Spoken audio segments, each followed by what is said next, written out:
Thank you for checking out my video about identifying propaganda. I am the Judomaster, and I think there's three places that I'm going to focus on that you need to really be thinking about propaganda.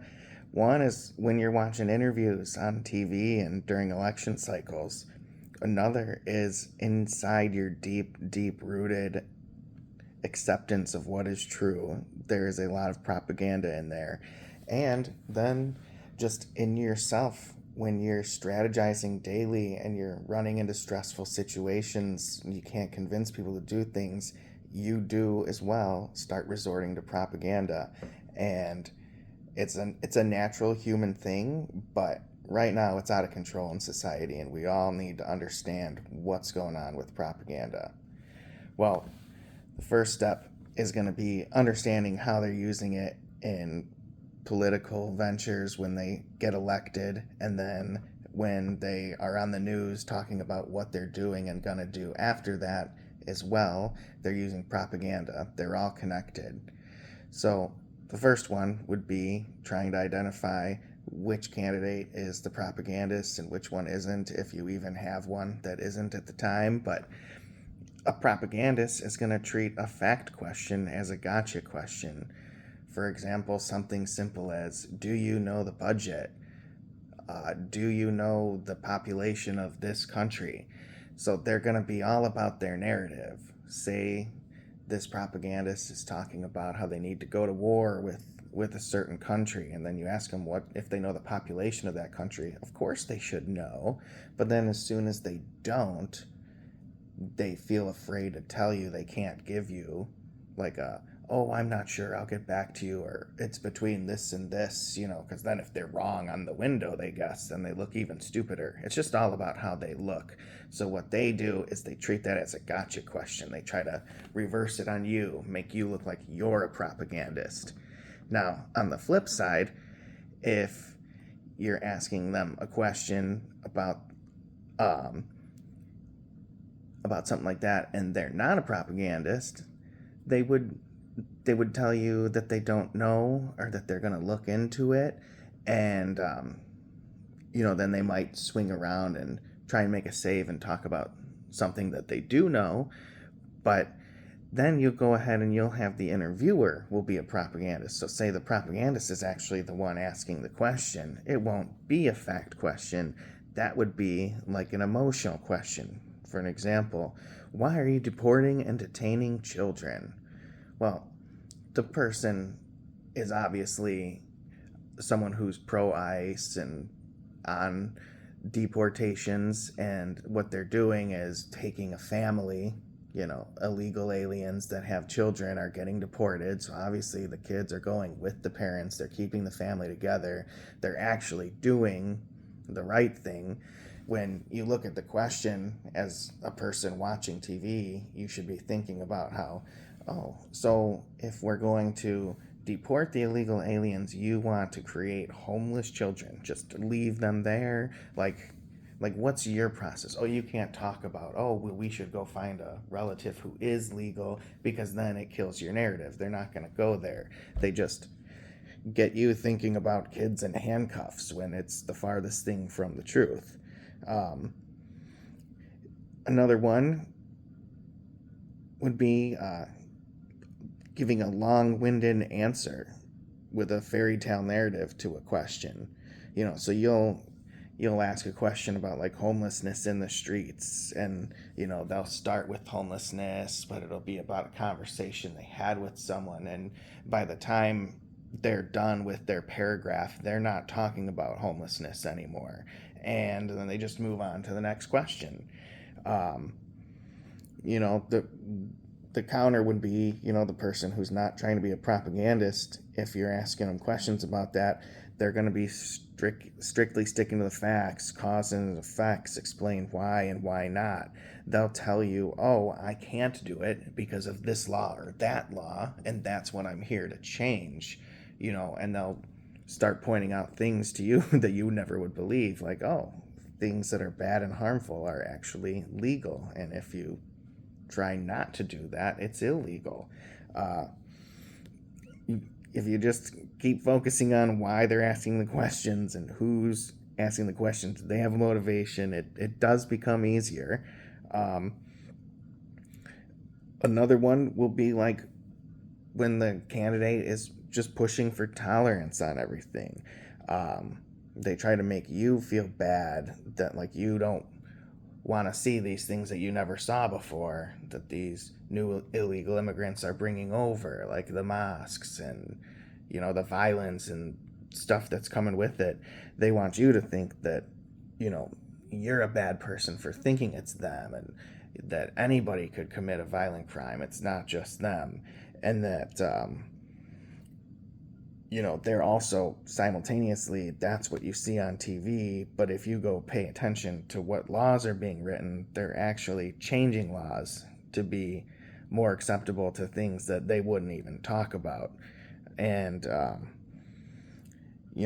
the counter would be that anybody that's not a propagandist running for your country, that wants the best thing for your country, doesn't tolerate any injustice. If there's an injustice being done to someone, they're on the side of getting it fixed and doing justice. They're not trying to sacrifice our culture for somebody else's culture. You shouldn't feel shame pointing out anything that's true. If you're pointing out anything that's true and you're a shameful or bigot or racist for pointing out a cold hard fact, then you are dealing with propaganda. Um, you need to stay intense with the current laws that are being written to understand whether they are using propaganda on you or not. Um, I think that's about enough for interviews and stuff. So let's look more at like deep-seated propaganda. The first one I have is that's just the way it is. Examples are the way we pay taxes, the way you watch the news. You're like, oh, it must not have been important if it wasn't on the news. I heard about it, but the news is reporting this, so this must be the most important thing. And then your work, your everyday life, the fact that your wage is what your wage is, and you look at your neighbor's wage, and everybody thinks, oh, you got to go to work. You got to work 40 hours a week. And if you want to have kids, you probably got to do something else for another 15. And your wife's going to have to go to work. Everybody's got to work, work, work. And then you got to pay your taxes. And that's just the way it is. Just because defining a problem or fixing a problem seems hard, you can't ignore it or forget it.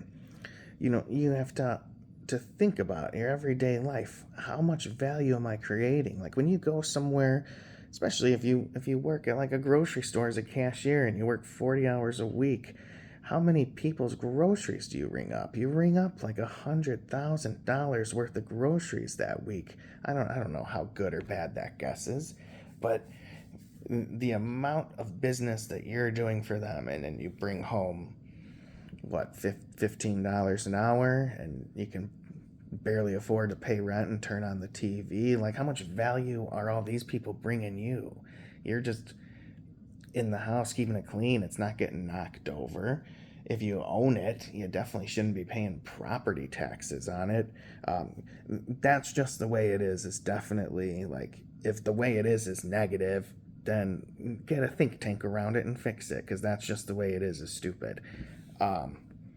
When people say nobody is going to do that, it's usually if you're trying to figure out something new, and how should we treat going about it, and you want to put a few rules around it, and people are like, oh, nobody's going to do that. Well, obviously, if you thought about it, like, what if somebody steals it from us? Well, okay, maybe we shouldn't place these heavy bags of salt in front of the store. Maybe that was a good idea of you to say we should bring it in the store and lock it up, because what if somebody comes at 4 o'clock in the morning and steals 4 bags of salt? Well, yeah, that's a small minor one at the grocery store type of example, but you see it. Some stores, they do leave them out front, and some stores they can't. The truth is, in some places they will do it, and in some places they won't.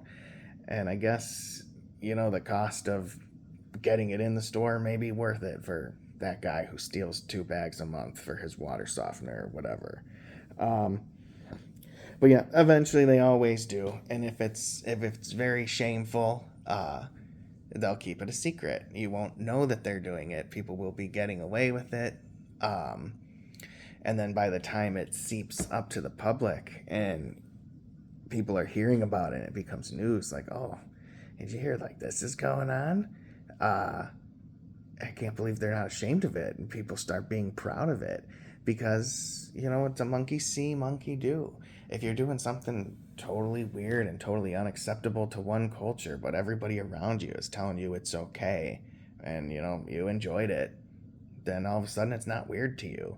You think they're weird for thinking that you can't do it. So that's why we see what we're seeing with the transgender stuff, how it's gotten out of hand. Like, the boys that are competing against the girls, they don't think they're doing anything wrong. Some of them keep it a secret. Some of them don't really think it needs to be a secret. It's like it's weird. I think we're gonna find out that some of them, if you got down and asked them, they'd be like, well, mind your business, but they're not really keeping it a secret. They just think they belong in this woman's professional sport because they did all the things to become a woman. It's what happens if you let weird stuff kind of just go and think they're off in the corner. They grow, and then that becomes normal. Here's another one. You need to go to college. You just need to develop a valuable skill and market it. You don't need to go to college to do it. Some kids should go to college. But if you're really good with tools and in your hands, and you're strong, and you don't mind, being outside, you might as well learn how to fix appliances that everybody owns. That if you live in a town of 10,000 people, you'll be fixing them all day. Another one, they're just looking for their best life. People looking for their best life are doing it where they can talk to their people, where they can assimilate with the culture.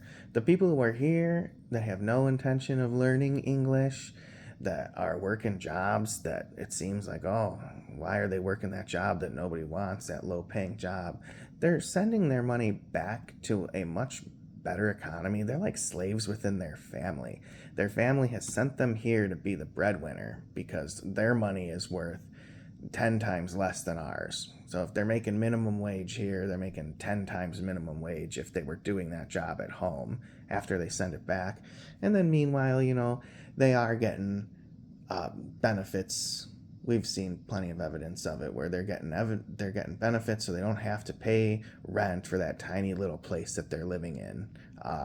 It's probably not luxurious, and they're probably not eating great meals, but they're not paying for it. So they're sending all their money back, and they really are slaves, but they get to retire. You do that for 20 years. If your family is not wasting it back home, and they do actually love you, and they can't wait till you get back home, there's going to be a plan where they're going to be rich eventually. So they're the ones that get to go home and retire.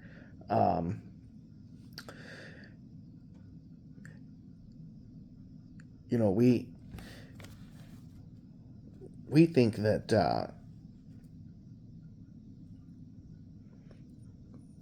we think that they're like such victims, but the ones that are the victims are the ones that you don't see. They don't get to make it into the market. They get trafficked and stuff. So you're out here protecting the people that are victims, but you don't get the right one. For some reason, either they worked so hard and they had enough money to just get here, just to run out of money in the nick of time, paying off cartels and people to keep family members from getting trafficked.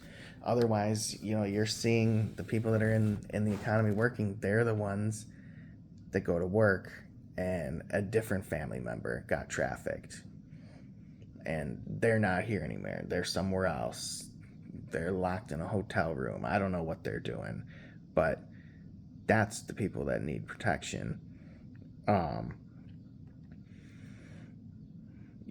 With the government and licensing and fees and everything, there's the idea behind it that you got to make sure you do everything right before you do it.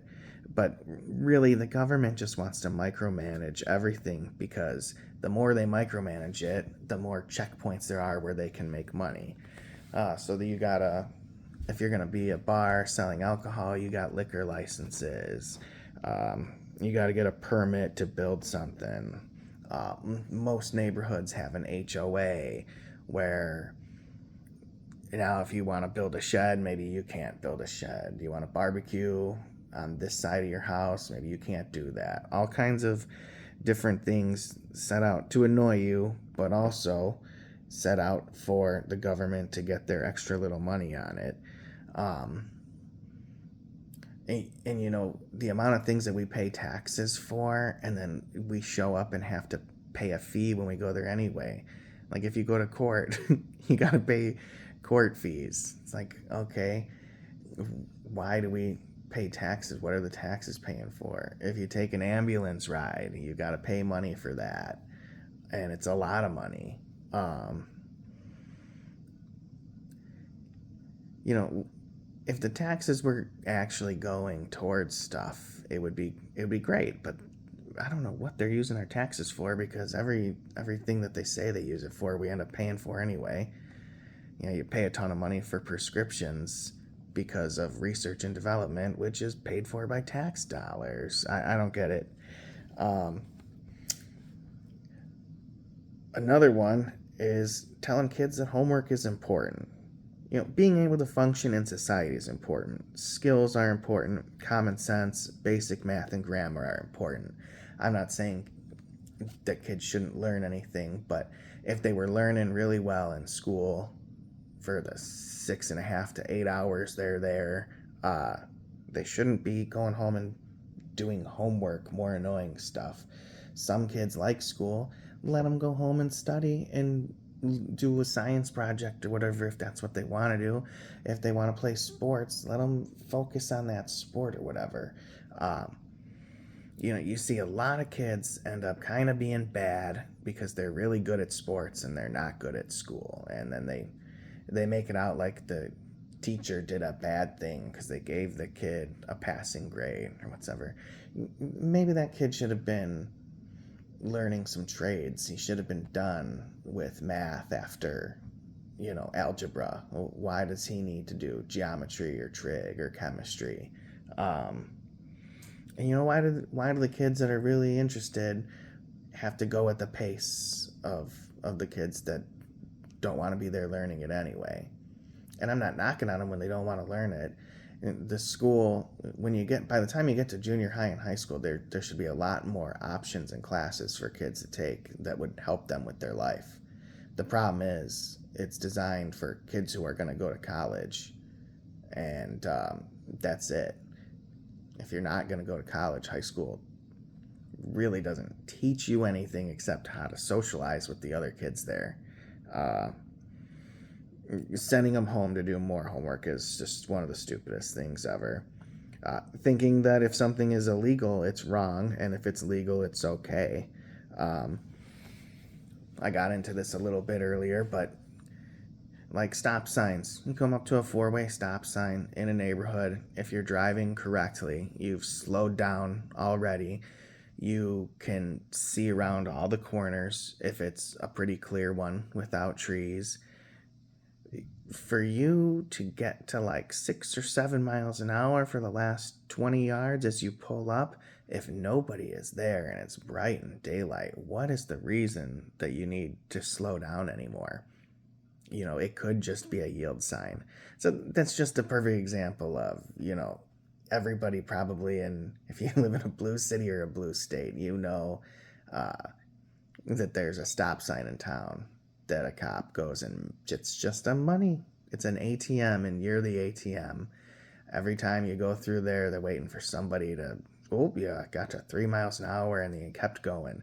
Your brain tells you that you stopped and you checked everything because you did.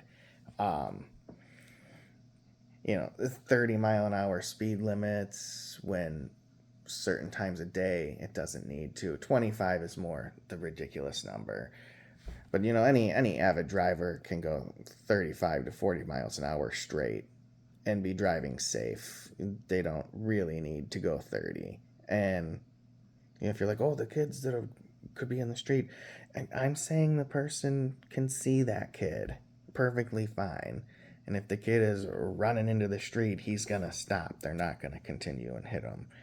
And it's not everybody. If you're a driver, know how to drive, know your own capabilities. If it says 30 miles an hour, maybe you can go 34, maybe you can go 37, maybe you can go 41.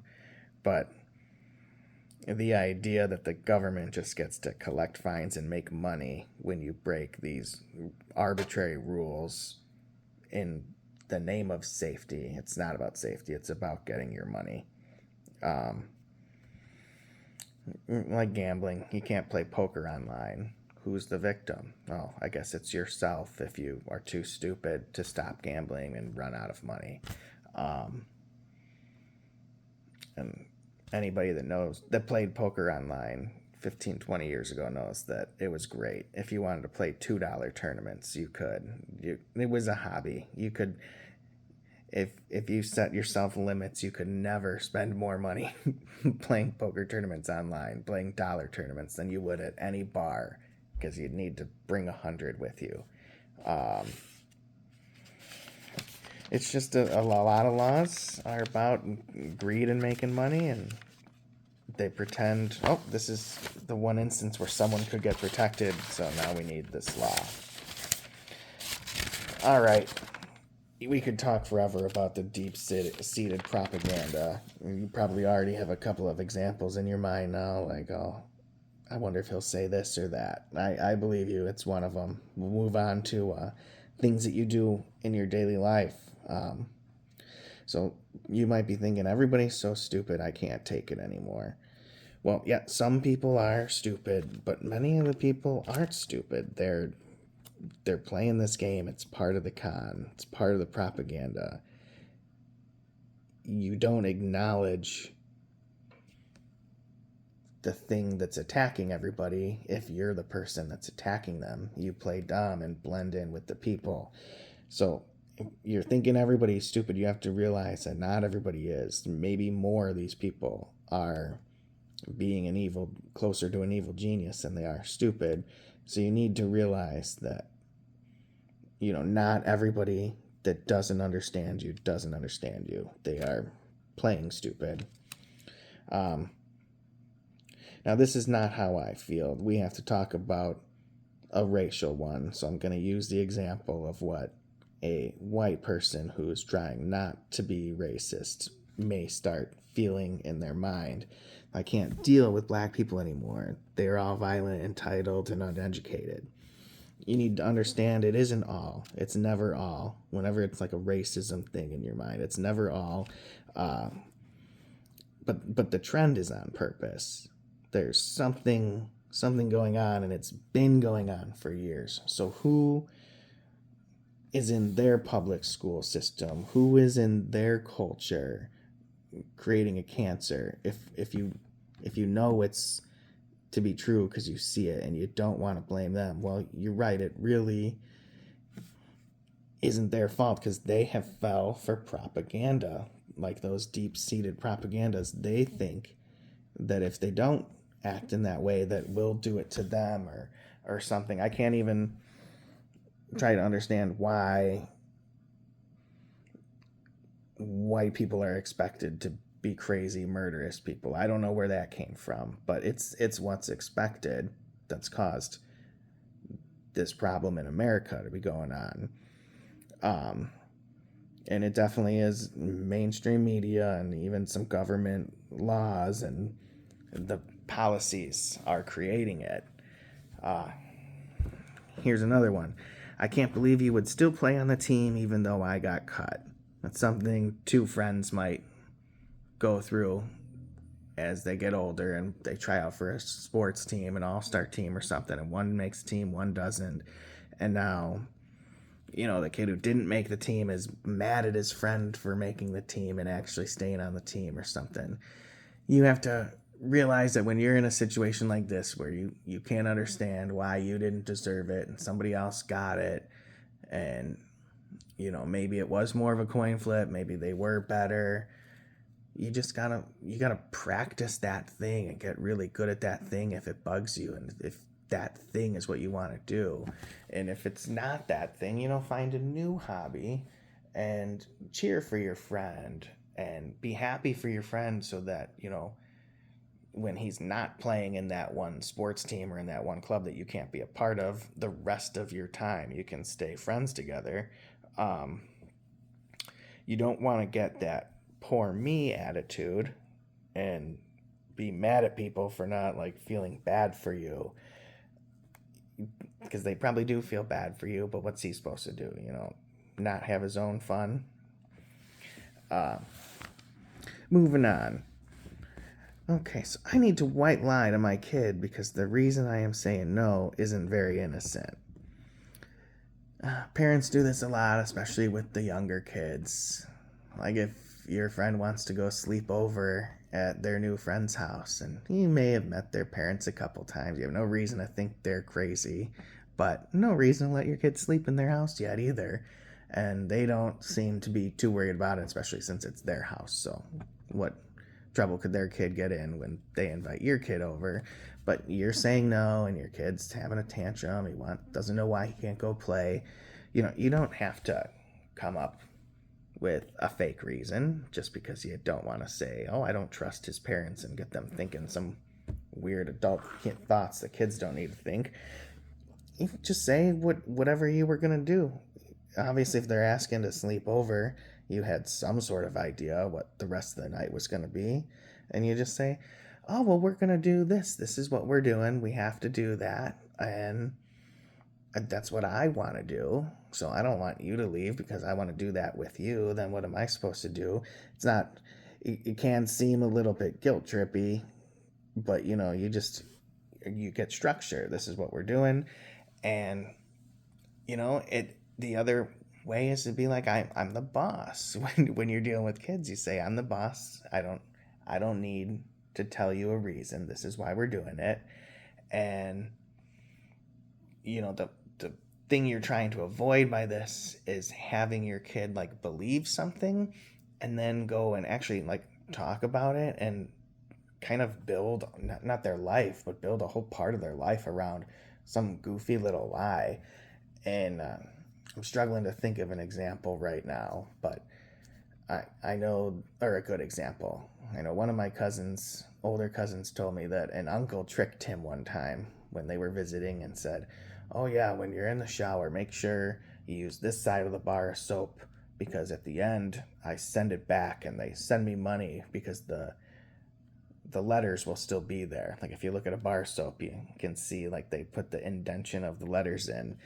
And he said he was like 17 or 18 years old, and he was telling the story like it was dumb things that I believed or whatever. I at 8 years old when I found out this, and he was like, all his friends teased him, and he was like, "Oh, I guess I never really thought too hard about it. I believed it when I was 5 years old." But there he is, like 10 years after that, he's still like 15 or 16, and he believes that if you save the bar of soap from having the indentation of the label get wiped away through showering.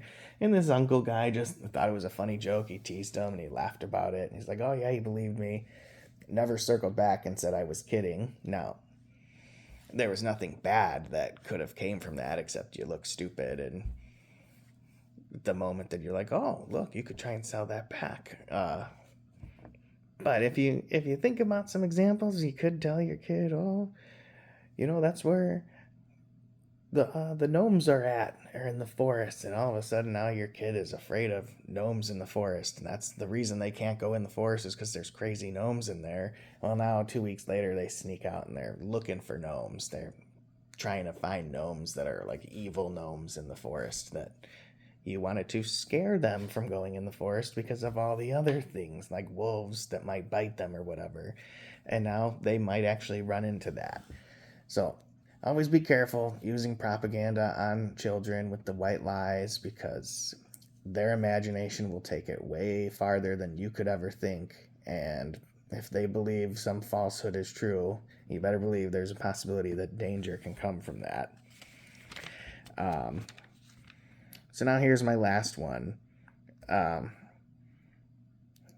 this is for me. I know that Trump is helping America. It's obvious that they fight him on everything, so it takes long. They can complain until it's fully implemented, and then it's out of the news if it's something that's fully positive. There's nothing negative left to say about it.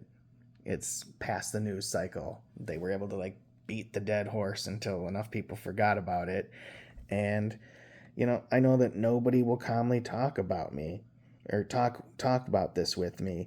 And if they do, they always end up thinking I'm crazy and like laughing at me for just common sense things. So I have been struggling. I'm very frustrated. I did try to talk it out with people, and they don't want to talk about it. So in my mind, I'm like, okay, now all I can do is show them, try to get myself healthy, try to think about my investments, if it's humanity forward, America forward, and it's not about actually making money, if it's about progress and innovation and pushing humanity into a better position than we were before, those are the companies I look at. And I'm just really hoping that with this show me that I'll eventually figure it out, because as much as I know about propaganda, I still haven't figured out what it is that I'm supposed to do in order to help all these people that can't see through the propaganda.